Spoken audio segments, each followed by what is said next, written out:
This is Hate.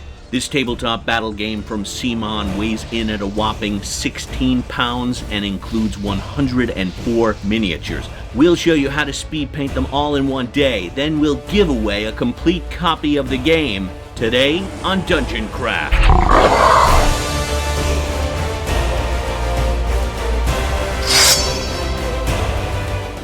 Welcome to Dungeon Craft. I'm Professor Dungeonmaster, and this channel is about playing the ultimate game of D&D and other tabletop role-playing games. And I'm Deathbringer. Level up your game by subscribing and click the bell icon to be informed when we upload new content. Hate, published by Cool Mini or Not, contains 100 miniatures. There are 28 millimeters and giant-sized ones as well. They really feel solid and feature excellent sculpting. You can use them to play in the game Hate or just harvest them for use in RPGs. They've got a Road Warrior type aesthetic, perfect if you have a dark, gritty world like Conan or Dark Sun, and the big ones are great if you need giants.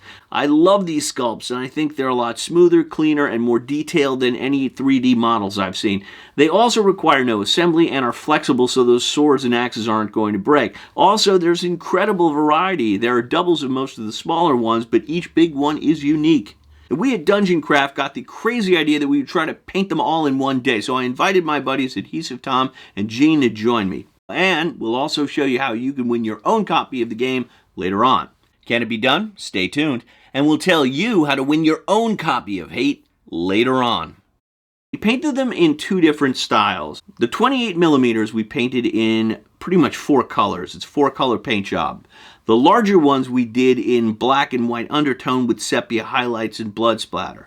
Super easy, no airbrushes, no Winsor Newton Sable hairbrushes. We did both styles with a 50-cent number 8 Hobby Lobby brush and just a handful of paints. We've seen sets of Hate painted in this style on eBay and on Etsy for $1,100, but you can get these results in just one day. You don't have to be a great painter to do it. Here's what it looked like. We worked assembly line style, with one of us doing the leather, one of us doing the fur, and another one of us painting the flesh.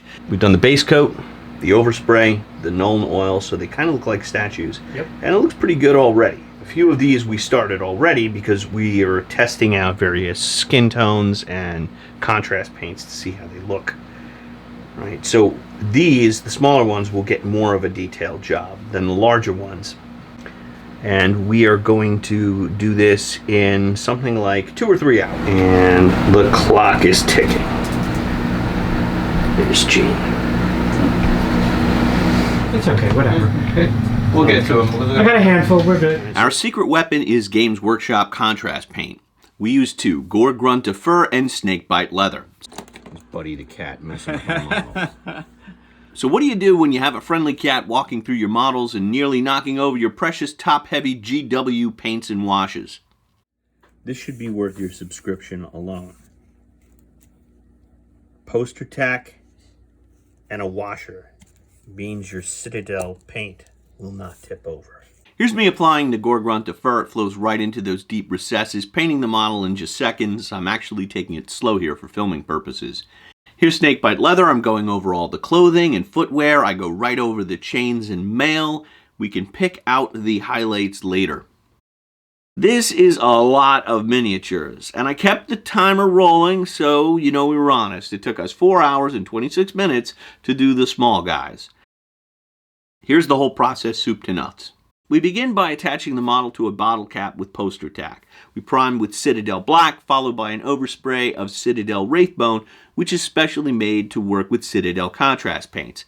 The flesh is a very watered down tan shadow by Reaper. Next, we shaded the leather, bones, cloth, and armor with Citadel Snakeskin Leather contrast paint. We shaded the sword and chains with Citadel Nuln Oil, which is black. We shaded the entire model with Citadel's Agrax Earthshade, which is brown. We went back in to pick out some of the details like the bone with Citadel Ushopti Bone and some of the metal at Scale Color Heavy Metal and Victorian Brass.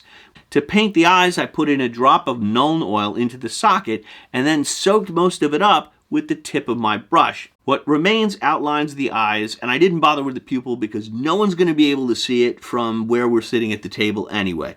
If you want to save time, screw eyes. Here's the second model. Black undercoat, Wraithbone spray, thin tan shadow skin, Snakebite Leather, Gore Grunt of Fur contrast paint. We highlighted the bones, skulls, and laces Ushopti Bone, helmets, chains, and axes, heavy metal, and Victorian brass.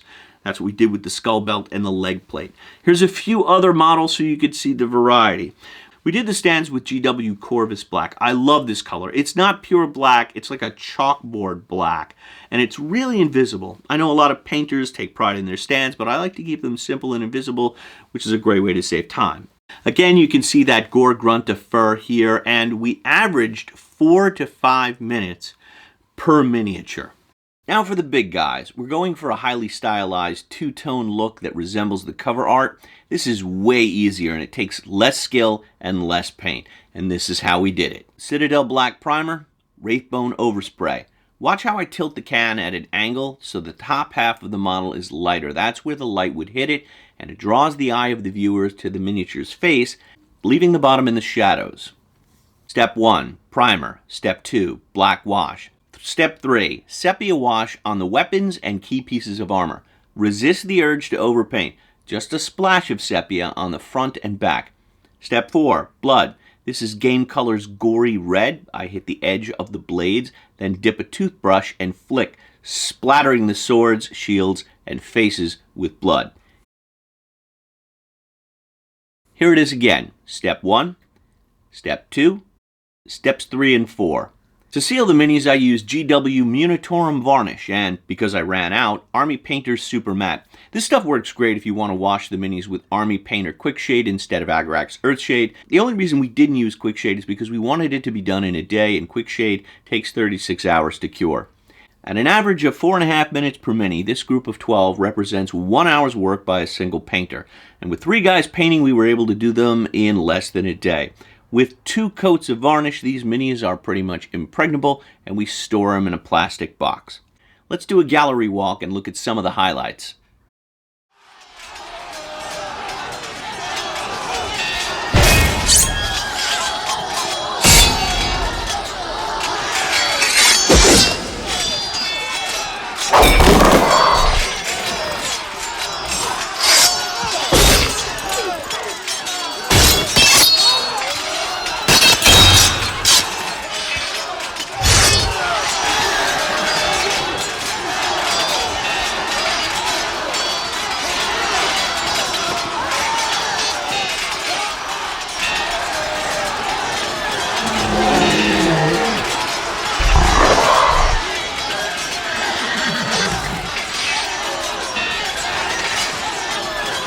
Special thanks to Gene and Adhesive Tom for helping out with this episode. I couldn't have done it without them. Now, full disclosure, although we did use timers and we definitely came in under the 10-hour mark, we did do this in 3 separate sessions.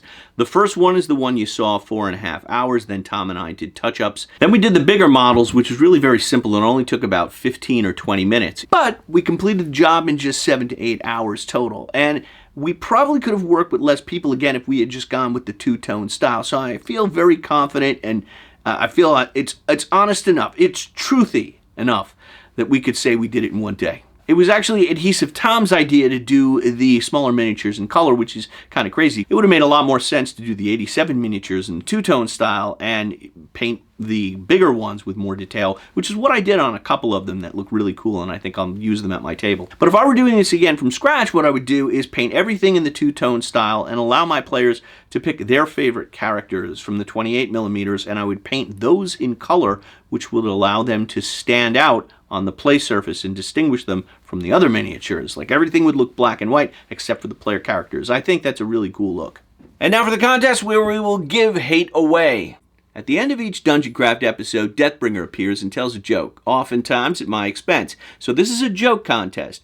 You get to write a joke for Deathbringer. Submit your one-liner, zinger, or insult, and our guest judges will pick their favorites. The ultimate winner will be chosen by me. The contest is only open to Dungeon Craft Patreon members, and you only get 1 joke per entry. Winners get this copy of Hate. I used 2 copies to make this video, so this one contains all of the miniatures unpainted, except for 3. I will include 3 painted miniatures with your winning prize. First runner-up gets a copy of Goodman Games' reboot of Expedition to Barrier Peaks. Second runner-up gets a copy of Cobalt Press' Empire of Ghouls. Both of these a $50 value. Third runner-up gets a Hate miniature painted by me and used in this episode, and all 4 top winners get their joke used in an upcoming Dungeoncraft episode. Hate is obscenely heavy, so I'm afraid I can only ship it to the continental United States or Canada. If you're located somewhere else on the globe, you could still win, and I'll send you the monetary equivalent of hate, which is $100 US.